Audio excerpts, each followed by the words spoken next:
Selamat malam semuanya, kami dari kelompok 2 ingin mempresentasikan tentang formulasi tablet effervescent ekstrak rimpang jahe. Kita pakai rimpang jahe emprit atau jahe putih. Nama lainnya juga bisa disebut Zingiber officinalis.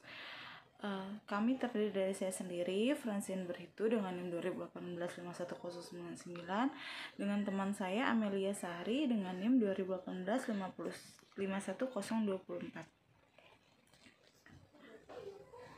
Di sini ada link YouTube kami. Pertama kami akan menjelaskan tentang definisi tablet effervescent itu sendiri.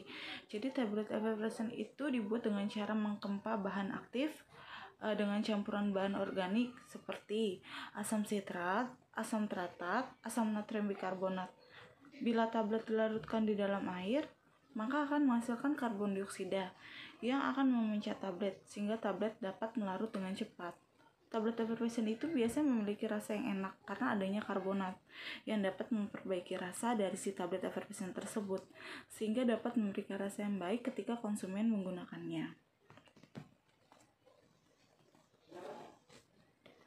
Ekstrak rimpang jahe Zingiber officinalis. Pengertiannya itu dia tuh seperti jahe putih, nama lainnya jahe emprit. Biasanya ditandai dengan ukuran rimpang yang termasuk kategori sedang, dengan bentuk agak pipi, berwarna putih, berserat lembut dan beraroma serta berasa tajam. Kandungannya itu ada flavonoid, polifenol, unsur minyak asiri rimpang jahe juga mengandung sumber berasa tajam, yaitu seperti zingeron, metilgingeron, keton sejenis gula atau pati. Kegunaannya itu bisa digunakan untuk antiemetik atau pencegah mual pada kondisi mabuk perjalanan atau motion sickness. Antiinflamasi yang dapat dari gingerol dan sagaol juga membuat jahe dapat digunakan untuk meredakan nyeri. Familinya dia dari Zingiberaceae, genusnya Zingiber. Di sini ada gambar 3 jahe. Jahe ada jahe gajah, jahe merah, dan jahe putih. Yang kita gunakan untuk saat ini adalah jahe putih yang ada di sebelah kiri atau disebut juga dengan jahe emprit. Selama ini tuh jahe biasanya hanya dikonsumsi untuk penyegar. Biasanya tuh digunakan dengan langsung menyeduh rimpangnya, bisa dalam bentuk sirup atau berupa minuman instan seduhan, sehingga diperlukan dilakukan formulasi sediaan rimpang jahe. Salah satu sediaan cocok adalah biasanya tablet effervescent karena praktis, memberikan rasa segar sehingga lebih disukai. Tablet effervescent dibuat dengan mengempas sumber asam dan basah untuk menghasilkan CO2 yang berfungsi menghasilkan tablet saat tablet dilarutkan di dalam air dan juga menghasilkan rasa yang segar. Sumber asam yang sering digunakan biasanya itu asam sitrat dan asam taratat. Komponen formulasi tablet terdiri dari bahan-bahan berkhasiat, komponen pembentuk gas, pengisi, pengikat, dan pelicin. Tablet effervescent itu memiliki 2 komponen pembentuk gas. Yang pertama itu ada komponen asam dan yang kedua komponen basa karbonat. Komponen asam itu berasal dari 3 sumber utama. Yang pertama asam sitrat, yang kedua asam tartat, dan yang ketiga itu ada asam suksinat. Asam sitrat anhidrat dan garam asam seperti sodium, hidrogen, fosfat, dan garam sitrat. Dan sedangkan komponen basa karbonat itu bisa digunakan natrium bikarbonat, kalium bikarbonat, dan natrium karbonat. Bahan yang digunakan untuk membuat tablet effervescent itu di sini ada rimpang jahenya itu sendiri, laktosa sekitar 2%. Laktosa itu sebagai bahan pemanis dan pengisi tablet. Laktosa itu serbuk tak berwarna dan sedikit larut dalam air. Yang ketiga itu ada tambahannya PVP atau polyphenylpiridone.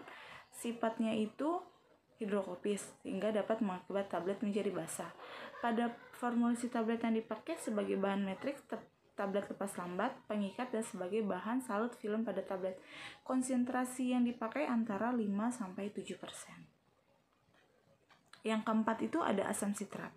Asam sitrat bersifat hidrokopis sehingga harus dijaga dari masuknya udara, terutama bila disimpan dalam ruangan dengan kelembapan udara yang tinggi.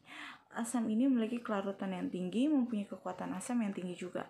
Yang kelima itu ada asam teratat. Asam teratat itu memiliki daya larut yang tinggi dalam air, memiliki bentuk hablur, tidak berwarna, tidak berbau, berasa asam, stabil di udara, serta memiliki daya larut yang tinggi di dalam air.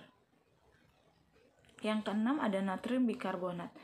Senyawa ini larut sempurna dalam air, tidak hidrokopis, tidak mahal, banyak tersedia di pasaran dalam 5 tingkat ukuran partikel, mulai dari serbuk halus sampai granul seragam yang mengalir bebas, dapat dimakan dan digunakan secara luas dalam produk makanan sebagai soda kue.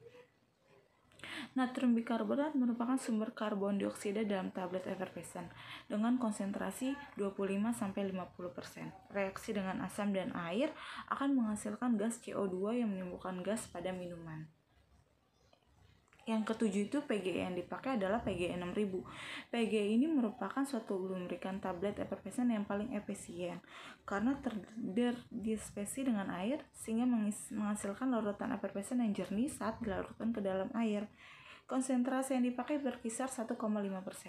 Mempunyai pemberian serbuk putih hablur, larut dalam air, dan mempunyai tingkat kehidrokopisan yang rendah dibanding jenis PGE lain.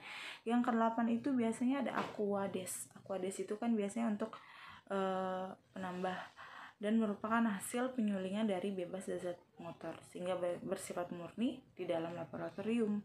Komposisinya yaitu ada ekstrak kering jahe emprit 300 mg, PVP 4 mg, asam sitrat 175 mg, asam tartar 526 mg, natrium bikarbonat 799 mg, PEG 6000 85 mg, laktosa 1111 mg. Pembuatan granul efervescent ini menggunakan metode peleburan. Yang pertama yaitu sejumlah ekstrak kering rimpang jahe dicampur homogen dengan laktosa, kemudian dibuat massa granul basah dengan bahan pengikat laktosa 2%. Dengan cara diayak menggunakan ayakan nomor 12, lalu dikeringkan di lemari pendingin dengan suhu 40-60 derajat Celcius selama 24 jam. Granul kering diayak kembali menggunakan ayakan nomor 20. Asam sitrat, asam tartar, dan natrium bikarbonat masing-masing juga diayak menggunakan ayakan nomor 20 lalu dicampur homogen ke dalam ekstrak. Campuran tersebut dikeringkan dalam oven pada suhu 50-60 derajat Celcius selama 1 jam sehingga mengalami peleburan. Masa hasil peleburan diayak dengan ayakan nomor 12 dikeringkan selama-laman. Granul kering yang diperoleh kemudian diayak dengan ayakan nomor 16 dan diuji sifat-sifat fisik granulnya. Pengujian sifat fisik granul efervescent itu terdiri dari uji waktu alir untuk mengetahui fluiditas sehingga dapat menentukan homogenitas tablet. Semakin kecil atau semakin cepat waktu alirnya, maka semakin baik serbuk campuran. Menurut Siregar dan Wikarsa tahun 2010, suatu serbuk massa tablet memiliki sifat alir yang baik jika kecepatan alirnya kurang dari 10 detik per 100 gram. Uji daya serap air. Untuk mengetahui daya serap granul dalam menyerap air, daya serap air pada tablet akan mempengaruhi stabilitas tablet dan waktu larut tablet. Yang ketiga ada uji kompaktibilitas. Dimaksudkan untuk mengetahui apakah serbuk atau granul yang akan dikempa dapat membentuk massa yang kompak ataukah tidak setelah diberikan tekanan tertentu. Uji kadar air. Uji kadar air ditetapkan menggunakan alat moisture balance Ohaus. Granul yang hygroskopis menghasilkan aliran granul yang kurang baik sehingga keseragaman tablet juga tidak baik. Pembuatan tablet efervescent-nya itu ada yang pertama granul efervescent yang diperoleh dikempa dengan mesin tablet. Proses pentabletan dan semua uji terhadap tablet dilakukan dengan kelembapan relatif yang diatur 40-50%. Pengujian sifat fisik tablet efervescent-nya itu yang pertama ada uji keseragaman bobot. Tidak terdapat satupun tablet yang bobotnya menyimpang lebih dari 5% atau 10% dari masing-masing bobot rata-ratanya. Itu adalah persyaratan Farmakope Indonesia edisi ketiga. Yang kedua ada uji kerapuhan. Hasil uji kerapuhan yang menunjukkan tablet seluruh memiliki kerapuhan dapat diterima bila hasilnya kurang dari 1%. Yang ketiga ada uji kekerasan. Kekerasan tablet adalah parameter yang menggambarkan ketahanan tablet dalam melawan tekanan mekanik. Kekerasan tablet yang baik adalah 4-8 kg menurut Parrot tahun 1971. Uji waktu larut. Waktu larut adalah karakteristik yang penting dalam tablet efervescent.